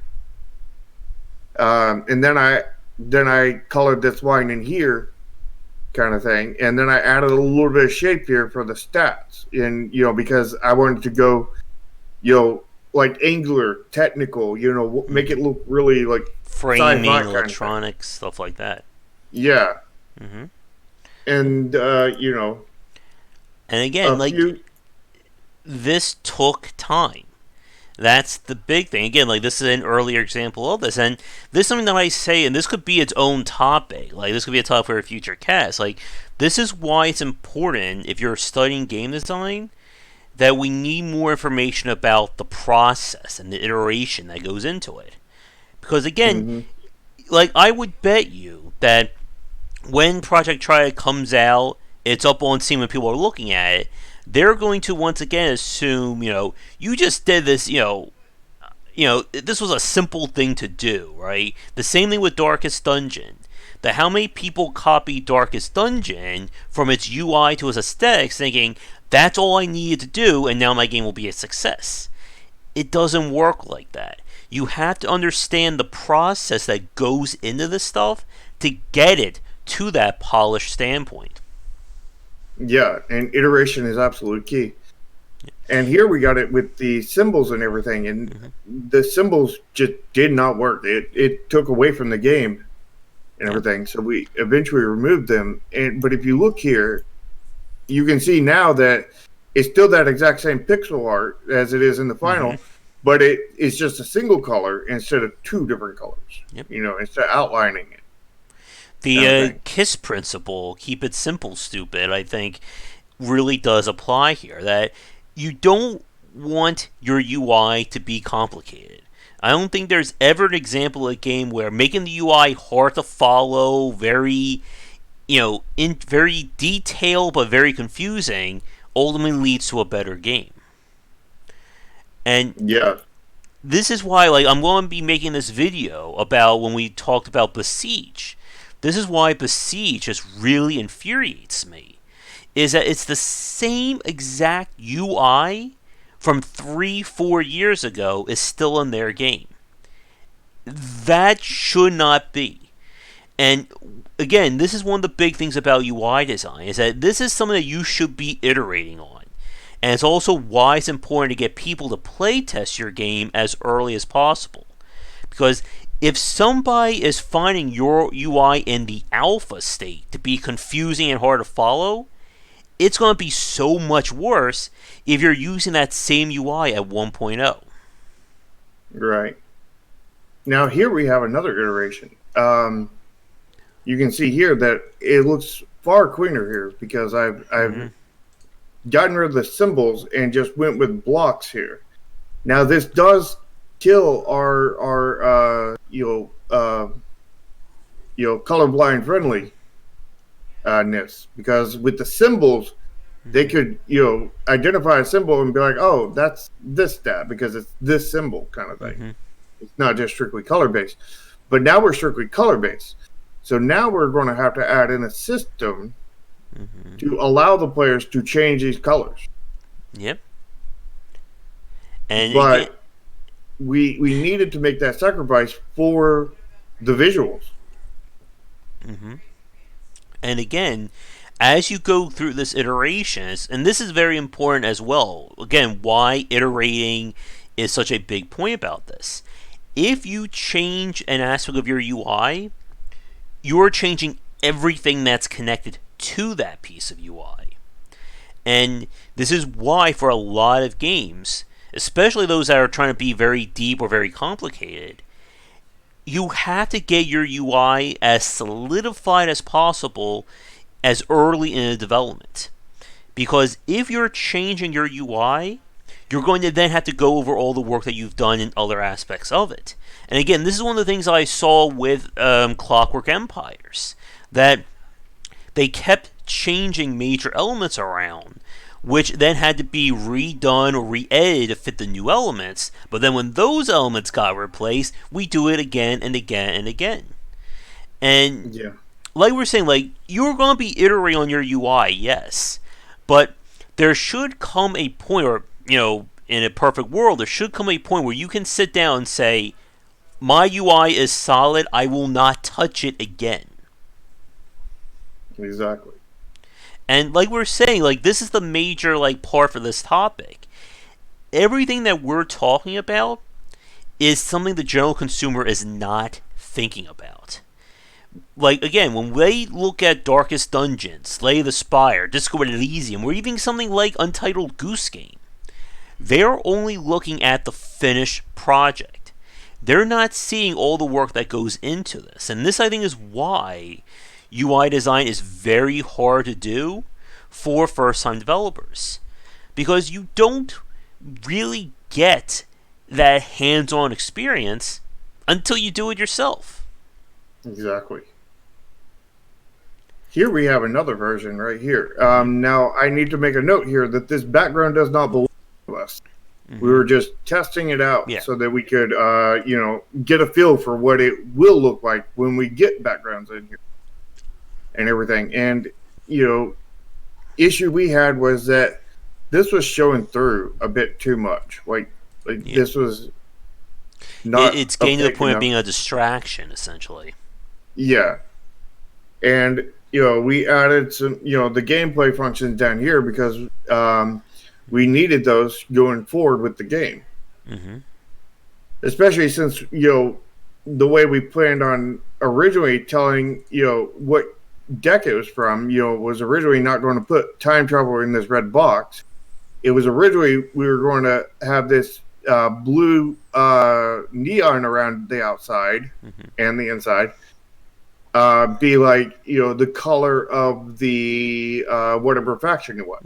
So, I think blue's time travel, purple is cyberpunk, green is sci-fi military, where I think it's gray for machines, and I think it's white for aliens kind of thing. And number one, aliens and machines being so close, that will make it confusing right there.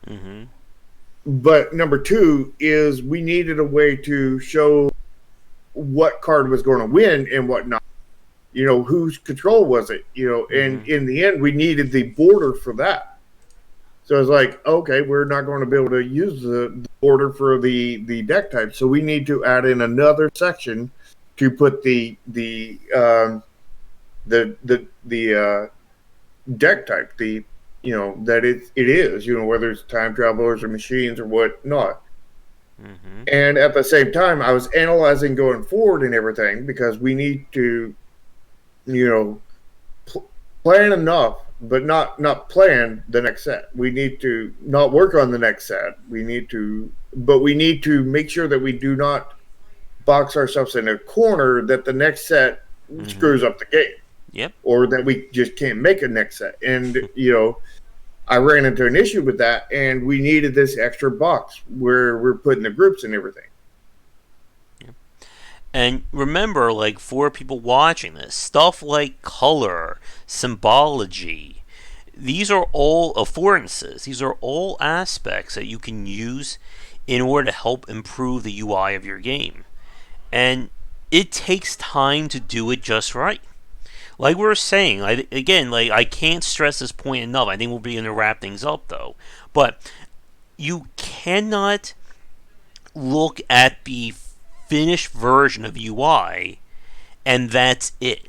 Like it takes a lot of time and a lot of iteration.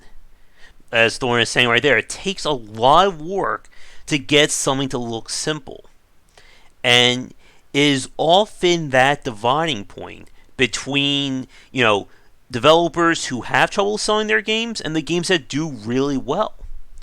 And like we're saying, every game out there, whether it's something like Undertale to, I don't know, Dark Souls, pick any game, that UI has always will always have gone through multiple iteration points to get to that element. And this is another reason why a lot of developers like sequels, because you don't really need to change the UI for a sequel unless you add in brand new elements to it. But again, it's kind of like half your work is already done at that point. Yeah, well, not half, but some Yeah, some measure of it. good bit. And to Thorn, I mean, this UI was not good to begin with. I mean, you've seen the original. The original looked very meme worthy and was, and I've just iterated on it and iterated on it and iterated on it, and none of this is hard. Like like like making a straight line of pixels right here, making another straight line of pixels, and then filling that in. I mean, that's not hard, kind of thing. Making a stop sign shape here that is even on all sides, not hard, kind of thing. Mm-hmm. Making it's a now I forgot the dang term. Diegetic again, or No, an hourglass. mm-hmm. Making an hourglass, that's a little bit harder, kind of thing. Yeah. Making readable text, not hard. But getting it all to the point where it not only looks presentable, but it fits with the design of your game, that's another story entirely. It takes lots of iteration, bit by Mm-hmm. bit. And the problem with your UI, Thorn, is that you didn't iterate on it. I mean, I have been iterating on this for many, many months. Yeah. But not just this. Like, if we go over here and look at this, that's probably not going to fit on the screen. Can I do something about that? And to Thorne's point there, it's the same thing what a lot of people say about marketing. It's not sexy or fun to post Twitter links all day or to email people to review your game. Yeah, it is not fun. At least not for me, anyway. Me neither. Is that good right there? I think that gets most of it. Let me downsize it a little bit. But at the end of the day, it is a necessary evil that you have to do as a developer. And if you can't do it, then this is why people who excel at UI and UX design are really worth their weight in gold. Yeah. Now then, if you look at the card and everything, I have just taken parts of that basically and integrated into everything. Basically, Hmm. this corner. Can you see my mouse now or no? No, I can't. Okay, if you look in the couple different corners of the big card, you can see that little perforated little art right there. Hmm. I just took that, and you see the square cards. I took that and slightly modified it into a sharper corner there. And it's the same piece of art, just slightly edited into there. Hmm. The stats are the exact same in both areas of the card. Hmm. The little circuitry running behind the small cards are the exact same. It's just got a smaller square shape to Hmm. it that I did do a different outline, but the outline is again copy and pasted basically from the original kind of thing. Now then, if you look at the card back, you can see yet again copy and pasting that UI. And basically, what I did was I just took the outline from the original and I cut it. I put it on a different layer, and then I flipped it so that it would look like it's flipped over, kind of Yep. thing. And then I started designing the card back. Now the card back was different. That was a really artistic project. That was not really UI design, but I mean it's technically sort of UI design in a way, but technically not. But like we're not going to get into that because that's a different experience entirely. But Hmm. like the UI is just copy and paste. If you look over here at the energy cards that are still in development right here, Hmm. you can see that gray background that I've just got filled in. You can see this flat shape here, Hmm. and you can see that I've copied and pasted the UI and modified it just slightly to get us the proper shape here.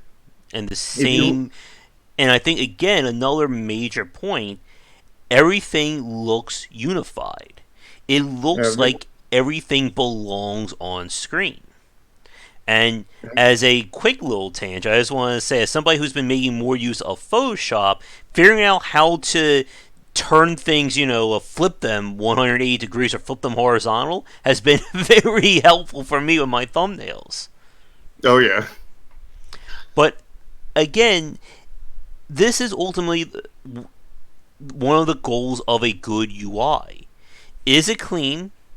Can it teach or does it give the player all the information they need? And does it all look like it belongs? Again, it's that presentation that is such a big point. And one of the things that we usually see is that if a developer gets one of those points, the other ones are just going to come merely by the process of iterating and getting it all working. right. Now then, this is not like a current, like our current update. But let me point out some problems here that I show you. Hmm. Is down here at the bottom, look at your hand, right? Yeah. You can see that you can see the mana cost for the card on the end. Hmm. But the other ones that are They're deeper in being your hand, blocked. you can't see them. Hmm. And if you look at the newer version here, I have it completely sticking out, and the name is underneath, so that now Hmm. that will stick out, Yep. kind of thing, and not run into this problem here and get covered up. Um, Another issue is, in I didn't point this out before, but you can see over here with the where it says turn timer and everything. Yeah. That is again just copy and pasted from the other one with a solid color underneath it, and I need to add another shade in there and break that up a little bit. Yeah. But this is not proper because it doesn't show your opponent's points. It only shows your points and the turn timer, and it needs to show your opponent's points. And also, it is too small of a font. I need a larger font in Hmm. there and a better looking, visually appealing font in there. Yep. And same thing goes here with the intern. It's the exact same art, just I recolored it red because it's something that needs to grab your attention, Mm-hmm. and red grabs your attention compared Yeah. to everything else. Yeah. Again, like we said, the use of colors is a very important point when it comes to UI design, and that's another hour-long conversation. Oh, I know my mic just went out there for a second, but as I was saying, colors is a very important point, or a very another useful tool when it comes to this UI design. As a Yeah, my headset just you, went, got a jump your scare there. your mic is going pretty nuts right now because it sounds Yeah, like you went through a voice changer. mm, And you're super deep voice now. damn. Hope it's better now. No, or maybe yes, but Mm, all right. Yeah, I'm gonna have to find a headset there. I think it's the headset that's acting up. Yeah. yeah, exactly. I'll have to cut that part when I'm editing this. Well, it's still going on right now. Mm-mm. Could also be my voice being deep too. Test test. It sounds like you're doing. Mm, My voice is very deep right now. That's what it kind of great. sounds like. It sounds like you're Uh purposely making it very, very deep. oh. I think it just returned. Okay, good. No, Well, not quite, but well, it's a little bit better. but when my voice is hopefully somewhat back. Oh, good. Well, that's gonna be a fun thing to have to fix. But while I'm dealing with this, again, color is another major point that you can make use of for your design. But that may be a good sign to wrap things up, unless any other topics you want to bring up. Um,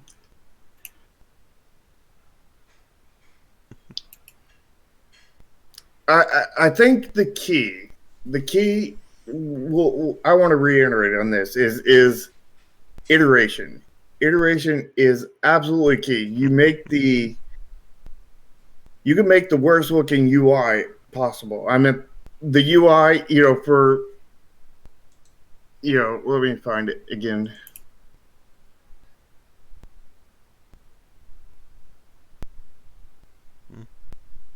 This UI looks completely horrible. Everything looks horrible about this. Mm-hmm. But this is exactly the first iteration. And this has not been, deleted and started over or anything like that. This card, these cards, well, I mean, technically the card back got started over on, but the card front have not been started over. They have just evolved into this. I mean, iteration on them. The card back got started over, but the card front did not. That was just purely iteration, iteration, iteration. And you need good feedback on your iterations. It doesn't even have to be in the game. I mean, like we haven't had a running part of the running game for a while. Since basically Josh played it, that was around the last time we had anything new added to the gameplay kind of thing, and wasn't able to add these into the game, and just got feedback on them just from looking at them, because you can look at this, you can look at any of these proxy screenshots, these setup screenshots kind of thing, these fake screenshots, and see pretty much what you need to see in order to get feedback from other people. So feedback and iteration is like the key to making a good UI design. I mean, like, you don't have to be the most artistic person in the world. You don't even have to be an artistic person in the world. You just have to listen to feedback, do stuff. And I would say go on the internet, find examples of stuff like the the whole idea for the little lacerations part up here in the corner, this, well, you probably can't see it that way, but the corner lacerations, where that idea came from originally. Let me see if I can find it.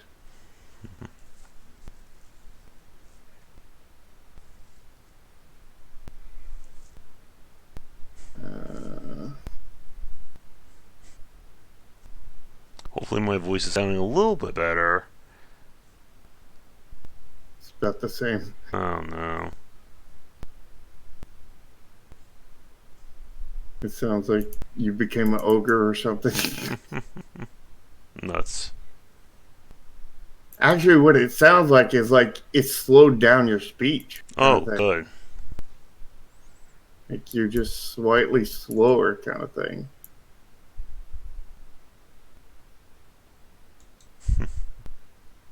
I'm not finding it.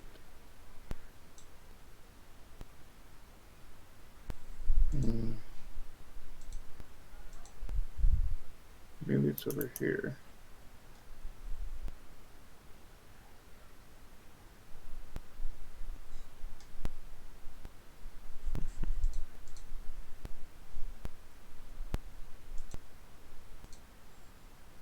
I'm not finding it, sadly. I really want to find that.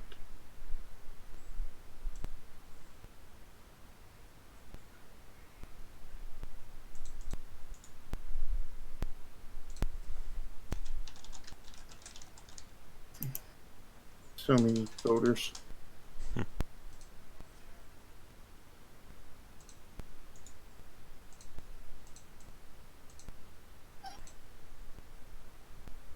Maybe this will do it.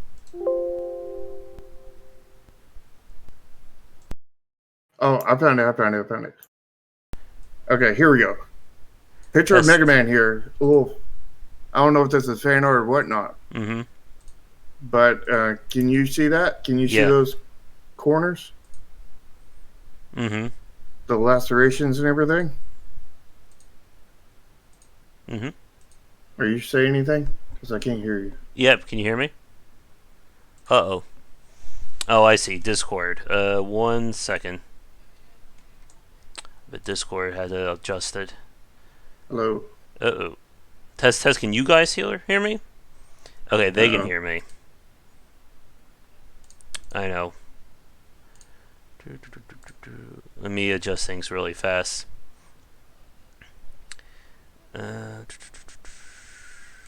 I think I see the problem. Discord, when I adjusted the setting, it probably is not recognizing the mic. Test. I think I heard you. Test. There we go. Yeah, what I bet happened was, when I changed the audio quality, it probably changed. Discord didn't recognize it. But you can see here the little slashes here, this little serration here in this Mega Man UI, as well as the fat part. Mm-hmm. Like, you can see where I got the inspiration there for Project Triad. Mm-hmm. Kind of thing. I was like, okay, they're doing sort of a neons around the outside, like added the corner bits. They're thicker, and then added the little, lacerations, and I went for some. Oh, it really went out. All right, test. All right. Yeah, good now. I think we gotta wrap things up now. But iteration, find inspiration from every different place. Like, look up UIs, look up all kinds of different UIs, get them for inspiration, use them for inspiration, and just find what is best for your game based off of that, and just simply iterate. Mm-hmm. Take inspiration from every place you can. Google, whatever search you want to use, find stuff to inspire you that pushes your UI to the next level,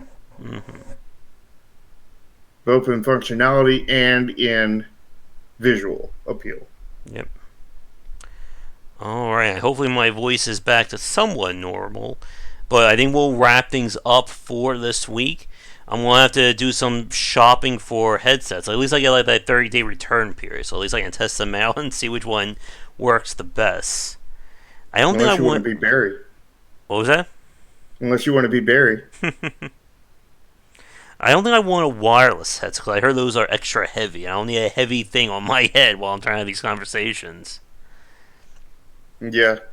But I think you should probably go for a standalone mic with whatever headset or, like it doesn't even have to be a headset. I think some earbuds kind of thing. That's what I'm using. I'm using a professional mic and a pair of really cheap earbuds kind of thing that cost, I think, like $2 or something. We'll see. Alright, but we're going to end things here for this week's show. As always, thank you for tuning in whether you're watching this live or recorded. You can follow me on Twitter at GW Bycer, and we have our Discord and Patreon link down below. Where can people find you at, Shark? Well, you should be able to find me on Discord, and you'll get to see lots more of this and get to talk to me. And, we have our dev chats once a month on there. And you can also find me on Twitter. And you'll get to see, lots of the stuff. Of course, if you're on our Discord, you'll get to see it first. But, Twitter gets to see it second. And you can also find our YouTube channel, which hopefully we'll be making a video as soon as I'm recovered enough to be able to make one kind of thing. Mm-hmm. On, and show off some of Project Triad and show the first video besides the one you made, Josh, on Project Triad. The first video on our channel about Project Triad and, the official, it exists moment for YouTube. Although, technically your video's out there already. But, you can find all those things, and they'll be down there and right now, live or recorded.